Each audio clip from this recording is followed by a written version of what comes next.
Paulus membuat Daniel menjadi berkata mengenai apa yang ia rindukan dan doakan kepada Allah bagi bangsa Israel. Bagaimana yang bisa kita perhatikan di ayat yang pertama. Saudara-saudara, keinginan hatiku dan doa kepada Tuhan supaya mereka diselamatkan. Saudara, yang menjelaskan tentang apa yang sebenarnya terjadi dalam sekarang dan apa yang akan terjadi di masa yang akan datang terhadap bangsa Israel. Mari kita perhatikan ayat 16. Tetapi tidak semua orang telah menerima kabar baik itu. Saya sendiri berkata, Tuhan, siapakah yang percaya kepada pemberitaan kami? Dari iman timbul dari pendengaran dan pendengaran oleh firman Kristus. Tetapi aku bertanya, adakah mereka tidak mendengarnya? Memang mereka telah mendengarnya. Suara mereka sampai ke seluruh dunia dan perkataan mereka sampai ke ujung bumi. Ini merupakan referensi dari Mazmur pasal 16 ayat 4. Paulus mengatakan, sebenarnya pada umumnya bangsa Israel telah mendengarkan tidak telah mendengarkan kabar baik. Namun mereka tidak menerima hal ini. Mereka tidak menerima pesan ini. Dan ini bukanlah sebuah skenario yang baru. Dalam masa lampau, ini merupakan pesan yang telah diberitakan, namun tetap ditolak. Firman Tuhan, aku bertanya, adakah Israel menanggapnya? Pertama-tama Musa berkata, aku menjadikan kamu penghormat terhadap orang-orang yang bukan umat dan membangkitkan amarahmu terhadap bangsa yang lupa. Dan dengan berani saya mengatakan, aku telah berkenan diperlukan mereka yang tidak menjadi aku. Aku telah mengatakan diri kepada mereka yang tidak menanyakan aku. Tapi kami Israel berkata, sekarang hari aku telah mengulurkan tanganku kepada bangsa yang tidak taat dan yang membantah. Paulus menjelaskan bahwa mereka yang utama mengenai Allah yang dipakai di dalam contoh. Sebagai contoh, ketika orang banyak mengharap banyak hal sebagai utama. Namun Allah itu memilih siapa? Katanya, Yakub. Allah memilih untuk memakai orang-orang yang kelihatan seperti dalam keadaan manusia. Dan di perkara yang utama, amat berjanji tanpa terpilih menjadi situasi dan menolak firman Allah. Akibat dari ini, mereka menjadi oleh karena orang banyak sebenarnya yang sedang menggunakan mazhab Islam, orang-orang dari bangsa bukan Yahudi yang tidak berhala. Mereka lah yang bertemu dengan Allah. Baca dalam ayat 10 yang dikutip dari Yesaya 65. Allah berkata bahwa ia berkenan ditemukan oleh orang yang tidak mencari aku. Sementara umat yang memberontak dan tidak taat. Karena masalah umat Israel sebagai satu bangsa telah jatuh dan menyerahkan tempatnya kepada bangsa-bangsa yang berhala. Dan mereka lah yang kini mendekat dengan Allah. Jadi semua ini menjadi masalah yang memalukan dalam hal teologis bagi bangsa Israel. Khususnya pada pasal 11 kata, maka aku bertanya, apakah Allah mungkin telah menolak umatnya? Oleh karena semua ini dan apakah semua ini telah berakhir? Berkali-kali tidak. Karena aku sendiri pun orang Israel dari keturunan Abraham, dari keturunan Allah tidak menolak umatnya yang telah dipilih. Apakah kamu tidak tahu apa yang dikatakan Rasulullah tentang Isa waktu dia mengajukan Israel kepada Allah? Tuhan, nabi-nabimu telah mereka bunuh, mesbah-mesbahmu telah mereka runtuhkan. Hanya aku seorang gila yang masih hidup dan mereka ingin mencabut nyawaku. Tapi bagaimanakah firman Allah kepadanya? Aku akan menggunakan 7.000 orang yang tidak pernah sujud menyembah Baal. Demikian juga pada waktu ini harus tinggal suatu sifat mengerti dengan kasih karunia. Tetapi jika hal ini terjadi karena kasih karunia, maka bukan lagi karena perbuatan. Sebab jika tidak demikian, maka kasih karunia itu bukan lagi kasih karunia. Saudara, mari kita perhatikan dengan baik, karena Paulus akan menjelaskan kepada kita. Benar sekali bahwa bangsa Israel telah menolak firman Allah. Namun hal ini tidak berarti bahwa Allah telah menolak umatnya. Ini memang merupakan sesuatu yang benar. Dan banyak sekali orang Yahudi Israel yang percaya dalam Kristus dan menjadi orang Kristen serta mentaati firman Allah, dan Paulus adalah salah seorang dari mereka. Allah tidak menolak umatnya. Namun apa yang kita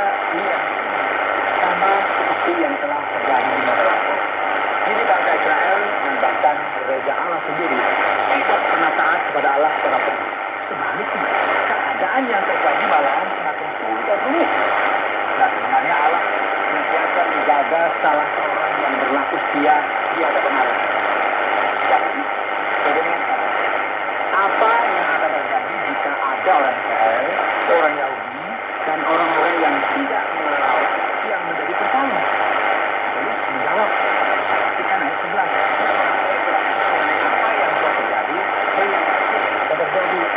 Dalam Alkitab tuliskan, maka aku bertanya, adakah mereka tersandung dan harus jatuh? Apakah mungkin bangsa Israel terjatuh seluruhnya? Barangkali tidak. Tetapi oleh pelanggaran mereka, keselamatan telah sampai kepada bangsa-bangsa lain, supaya membuat mereka sendiri. Sebab jika pelanggaran mereka berarti kekayaan bagi dunia, dan kekurangan mereka kekayaan bagi bangsa-bangsa lain, terlebih lagi kesempurnaan mereka. Paulus memberikan pendapat bahwa bangsa Israel akan dimasukkan sepenuhnya untuk memberkati bangsa-bangsa yang tidak mengenal Allah. Rasul Paulus berkata lagi, aku berkata kepada kamu, hai bangsa-bangsa di kalian, justru karena aku adalah rasul untuk bangsa-bangsa Makedonia, aku menganggap hal itu kemuliaan pelayananku. Yaitu kalau aku dapat membangkitkan cemburu di dalam hati kaum sebangsaku, memudaki dan dapat menyelamatkan beberapa dari mereka. Sebab jika penolakan mereka berarti perdamaian bagi dunia, dapatkah penderitaan mereka mempunyai arti lain daripada hidup dari antara orang Yahudi? Mari kita pelajari hal ini. Dia sedang berkata bahwa pembunuhan Israel akan terjadi sebelum kebangkitan dari orang mati. Jikalau roti sulung adalah kudus, maka seluruh adonan juga kudus. Dan jikalau akar adalah kudus, maka cabang-cabang juga kudus. Bagian ini akan menunjukkan apa kepada Israel.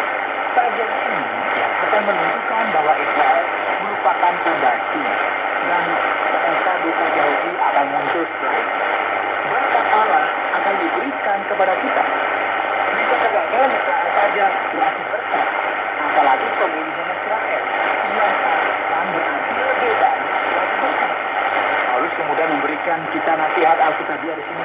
Karena itu apabila beberapa cabang yang dipakai dan kamu sebagai pilihan perlu ditangkapkan di antaranya turun dari bagian dari akar pohon zaitun yang penuh getah.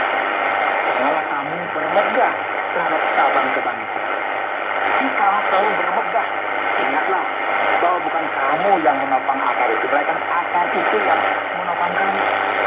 Dengan kata lain, saudara, kita tidak memiliki hak untuk merasa lebih hebat daripada orang Yahudi. Seakan-akan kita lebih percaya daripada mereka. Karena itulah, karena kesombongan ada tinggi hati bukan dosa, dan hal ini tidak diinginkan Allah bagi Ibrahim. Lalu itu perhatikanlah kemurahan Allah dan kekerasannya, yaitu kekerasan atas orang-orang yang telah jatuh, tetapi atas kamu kemurahannya, yaitu jika kamu tetap dalam kemurahannya. Jika tidak, kamu pun akan dipotong juga. Tapi mereka pun akan disangkokkan kembali jika mereka tidak tetap dalam ketidakpercayaan mereka. Sebab Allah berkuasa untuk mencangkokkan mereka kembali. Sebab jika kamu tak dipotong sebagai cabang dari pohon zaitun liar dan bertentangan dengan keadaan itu, kamu telah dicangkokkan pada pohon zaitun jatuh.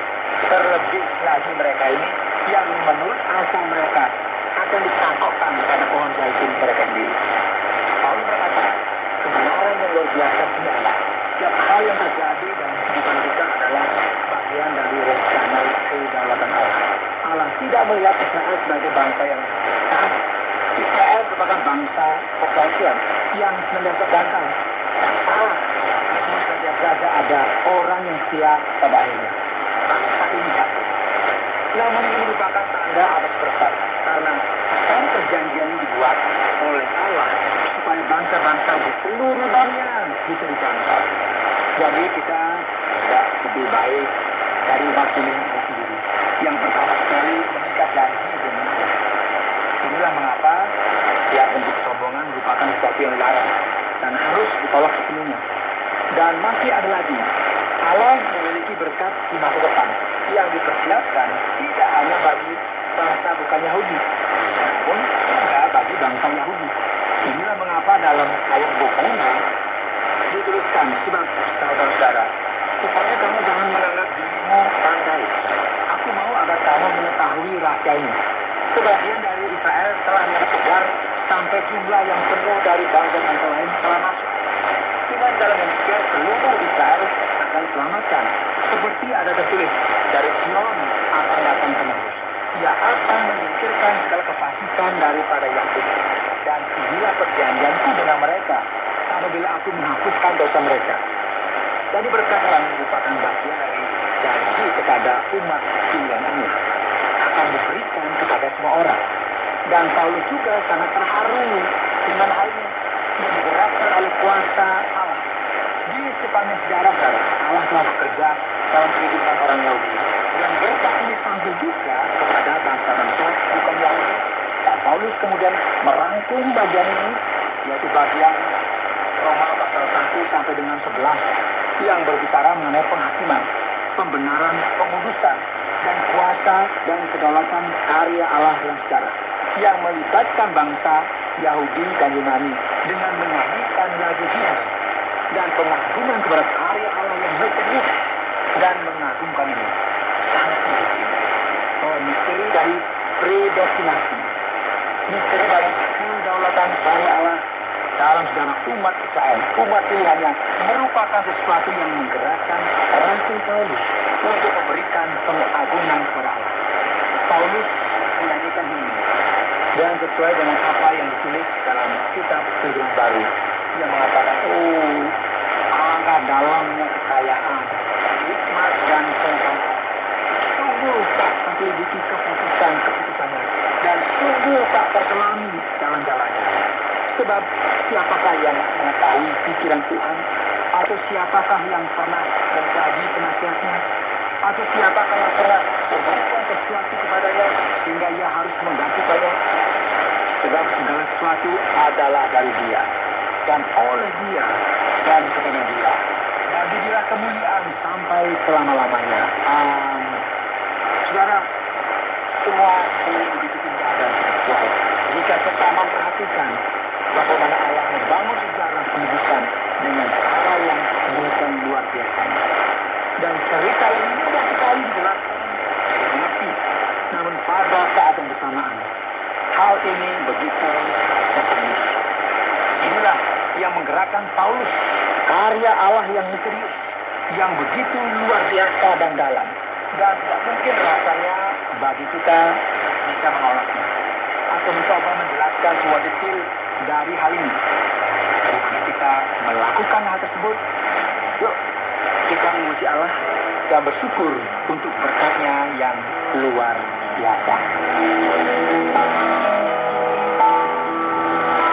Anda sedang mendengarkan Jalan 66 dalam rangkaian pembelajaran surat Roma pasal yang ke-10 dan yang ke-11 yang telah dijelaskan oleh Pak Yohanes dengan topik Misteri Israel. Terima kasih banyak Yohanes untuk penjelasan yang sudah disampaikan. Sekarang tibalah bagi kita untuk bersama-sama mengajukan sebuah pertanyaan di sekitar Roma pasal yang ke-10 dan yang ke-11. Ketika kita memperhatikan Roma pasal yang ke-10 dan pasal yang ke-11, banyak berbicara mengenai Israel dan orang Yahudi. Dan para pendengar kita yang setia untuk mengikuti program acara ini, mungkin coba pertanyaannya kepada diri sendiri. Sekarang, apakah ada orang yang memang disebut Yahudi?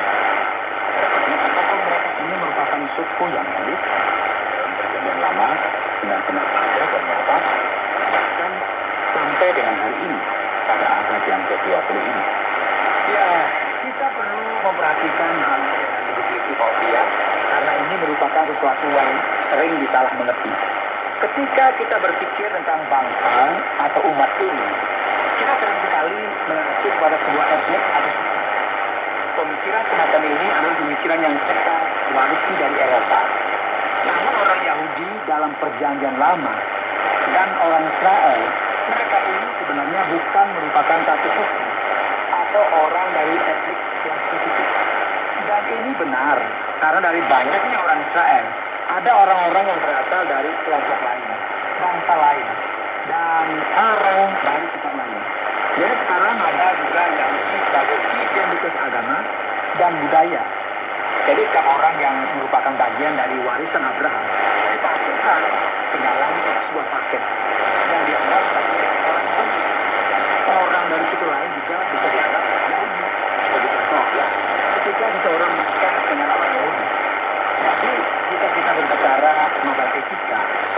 Orang Yahudi merupakan orang yang memiliki wajah dan warna kulit yang berbeda-beda. Mereka bukanlah orang secara suku agresif. Orang Yahudi masih ada sampai dengan saat ini. Dan kita memiliki warisan ini dari zaman Perjanjian Lama sampai dengan sekarang. Dan ini merupakan bukti bahwa Allah benar-benar menjaga umat Israel di sepanjang abad dan dunia. Mereka ini ada. Dan mereka adalah kelompok yang mempraktekkan iman Yahudi. Dan mereka tidak bisa kita anggap sebagai kelompok dari sebuah suku. Bukan seperti ini yang dimaksudkan dalam Alkitab. Jadi ada perbedaan di sini, teman-teman. Orang Israel adalah orang yang tinggal di daerah Palestina.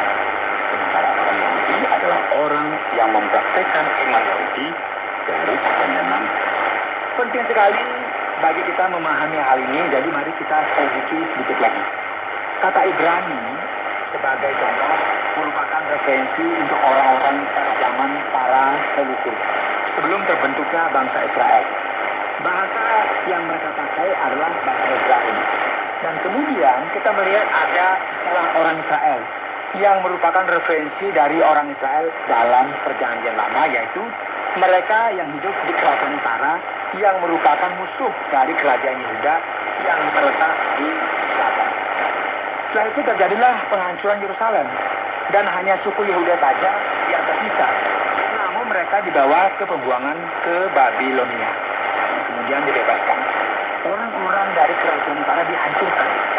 Dan ini merupakan cikal bakal dari orang Yahudi. Dalam Perjanjian Baru kita membaca tentang orang Yahudi.